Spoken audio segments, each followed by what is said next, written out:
अस्ति पर होटेलमा पनि दाजुहरूले खाएको माछा म रोटी खा माछामा मागेछ हड्डी बिनाको माछा छ पनि घिन घिन पनि लाग्यो एक पिस खाइदिएको त के माछा भने सोधेन कति दुईजनाले थाहा छैन भने तिनीहरूले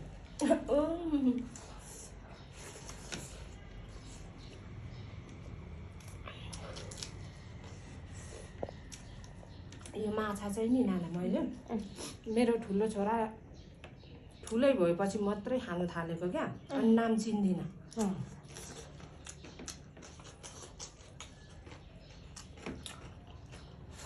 खाने मान्छेले पो सबै चिन्छ त होइन म पछिबाट खाएको पनि त मनै पर्दैन थियो नपकाए पनि हुन्थ्यो जस्तो हुने कि घरमा पकाउँदा